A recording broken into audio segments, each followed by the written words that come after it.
So the words theology and marijuana usually don't go together.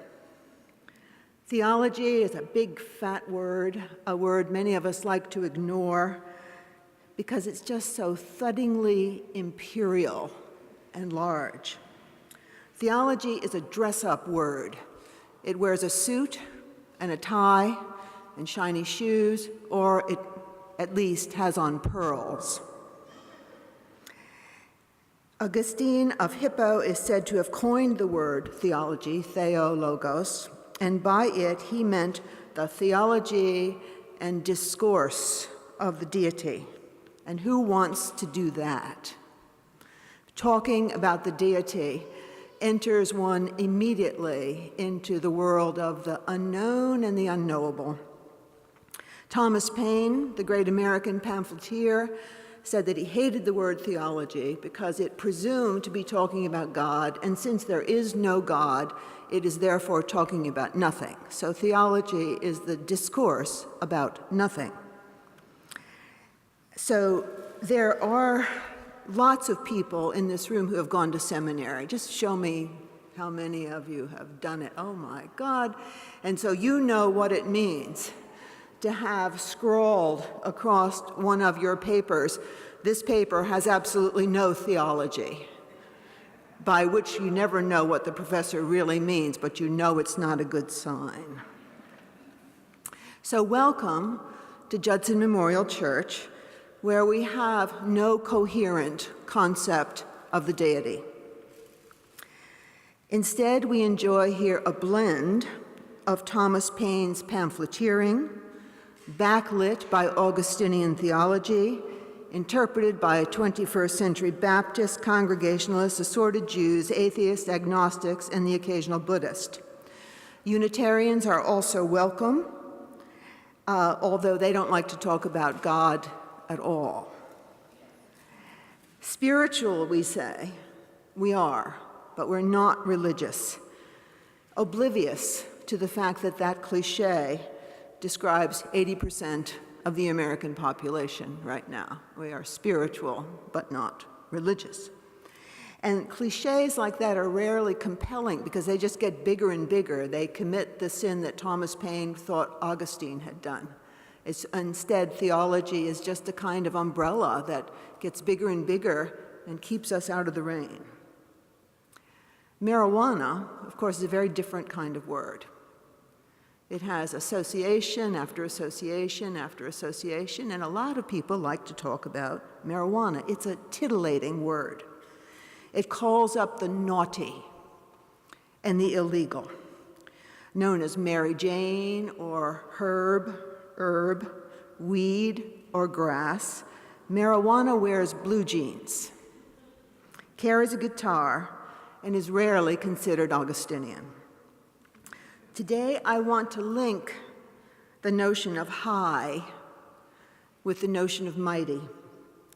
I went through quite a few biblical texts in search of the double meanings of the word high. You'll just see a couple of them in your bulletin.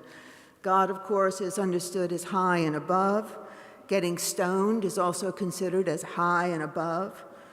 We do weed in order to attain a different consciousness in the same way that people think about God as a different kind of consciousness.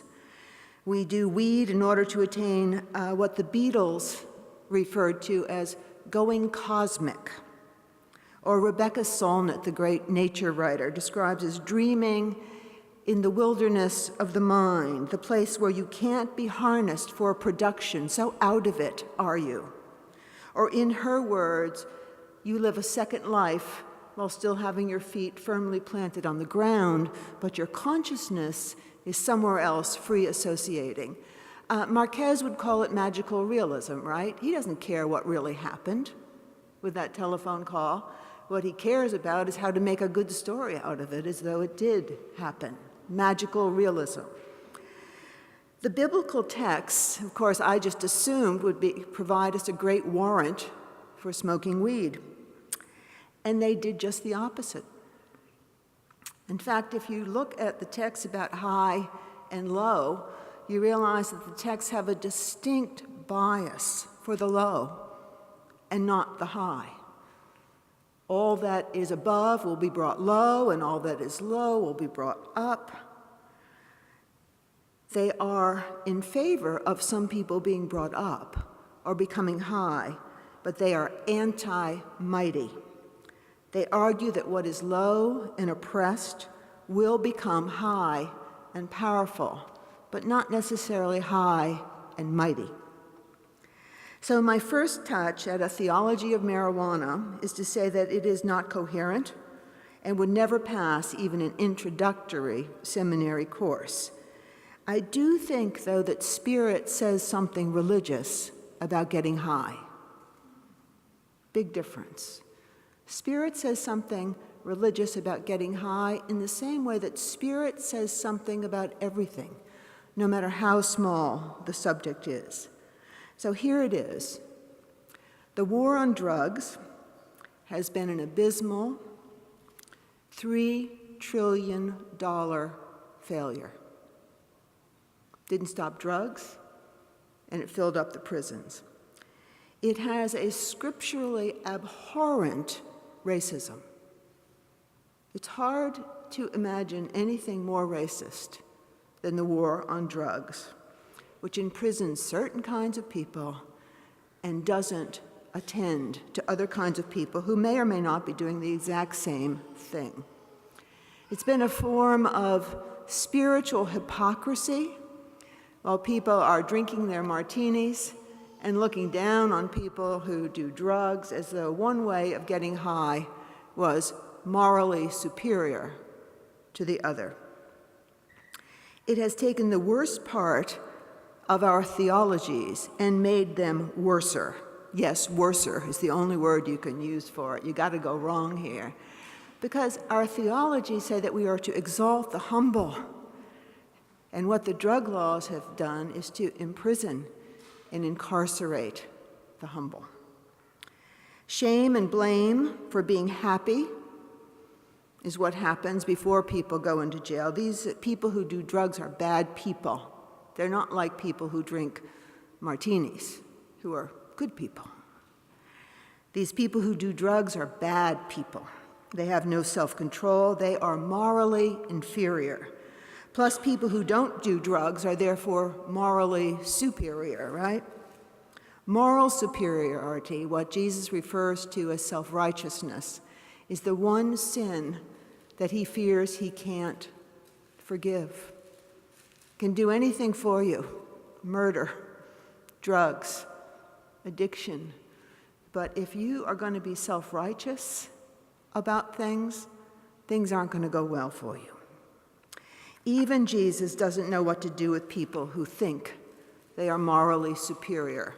And every time I hear somebody talk about how the young have become so cynical, I wonder what they think about the drug laws and whether they have a source there. Not to mention, there's positive possibilities in the area of drugs. Right now, as the state really thinks about legalizing medical marijuana, which I think would be a wonderful thing, we could imagine a whole new economy built around it. You could empty the prisons and ask people to grow weed. At least that's a job, instead of never being able to have a job once you've been in jail.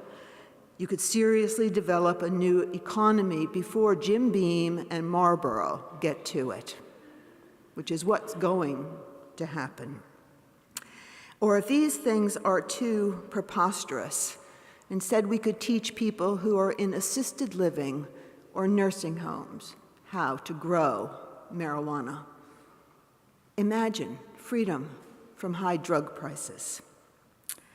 So, you see, religion thinks about these kind of things very differently than theology does. Religion thinks about the people and what happens between them, and how the people who are low are favored by God and want to be lifted up. Religion means actually that which binds, religare, the connection between things. It's the incarnational part. What binds people together is a common humanity in the search for joy and peace and love. Sinners and saints want those things. Sinners and saints both want to get high, to, as the Beatles put it, go cosmic. Sinners and saints want to know what is at the bottom of things and what is at the top of things. Religion joins theology and marijuana in wanting to know what really matters. So here, a lot at Judson, we may have an incoherent theology, but we do have one. We're pretty much of one mind about the utter importance of grace as opposed to works. We really think that you are worthy and that you matter, whether you have a book published or a job or are good-looking or are smart. We really believe in grace. We also believe that if God is anything, God is love, and that love has a power that is greater than hate. We tend to agree about those things. Thank you for the amen. Judson people love to disagree also about these things, and so I'm always happy to get an agreement. You see that we do try not to be morally superior, even in our political positions, like what ought to happen with the drug laws, right? And we are very tempted to become very morally superior about our politics, and at least we're aware of that. We argue for grace and against work, and that is where we can enter the marijuana matter. People who live by grace and not by achievement are free to enjoy leisure. German philosopher Joseph Pieper, who was a devotee of Thomas Aquinas, not Augustine, tried to draw wisdom from the tradition. He argued that the grace group in theology have a very broad definition of leisure, and it's not just Sundays or a stroll. It's not Sabbath, but it's an actual investment in the whole preserve of life that might be called culture, in art, music, thought, opera. Pieper reached back to the concept of cultus, the ancient social pattern of worship and sacrifice, literally the care that was owed the divine.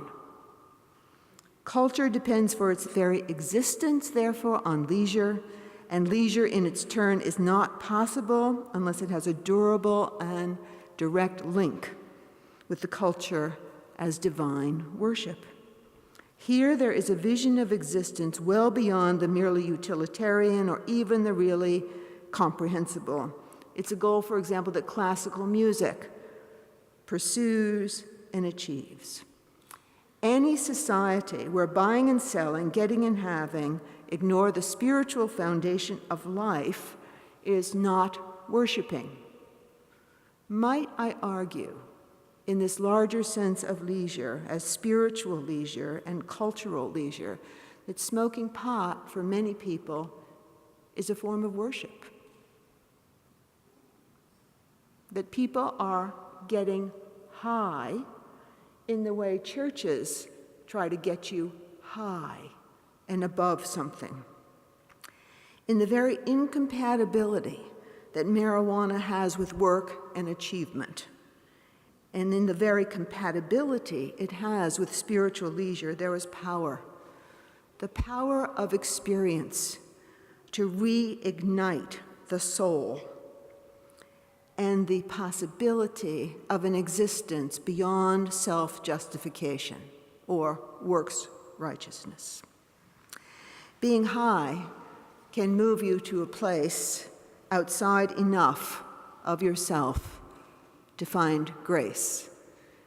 I think we often get high in the first hymn here, and sometimes in the middle hymn, and often in the last hymn, too. It's a form of worship. Now, being high all the time is hardly worship or happiness, is it? Nor is it grace. It's just another form of slavery, because addiction is slavery. Now, the Beatles really learned a lot about this, and some of you will remember the terrible problems that their group had with drugs, literally to the point that they knew they were doping so much that they left the country and went to India in 1968 to learn transcendental meditation because they couldn't give up the experience of what John called constant joy. I want constant joy. Well, look what happened. It got too constant, and he needed to find another way to get to it. And in India, there's wonderful writings by all of them. Ringo left right away. He got a stomachache and left after 2 weeks in India. But the others stayed on and learned how to meditate as a way to get high and therefore to worship. John wrote some really amazing things about how addicted he was to his dream of constant joy. And he said that there was always a competition in the camp in the Himalayas to see who could get cosmic first. And I just love the idea of those guys sitting around talking, measuring their TM experiences. I'm cosmic now, and you're not there yet. So we did discover when drugs were so much more common than they are now, that a lot of people couldn't take constant joy without destroying their lives or someone else. But now I wonder what's happened to even the pursuit of joy when people are so into works righteousness. So if I were to conclude this sermon simply, it would be to say this: being high is somewhat godly. It's more like a godly thing than like a devilish thing. But being high and mighty, or high and enslaved to being high, is not. So think of your theology as your tattoo. People often want to say that they're going to have one tattoo and it's going to express them so perfectly, it'll be the one thing that they really love. Theology is like a tattoo. It's just a spiritual hunch about what's really important to you. And I don't know how you can find out what's really important without worshiping, either with weed or with hymns or with transcendental meditation. But if there is no time out, all time will be in, and you won't know what to wear as your theology or your tattoo. Amen.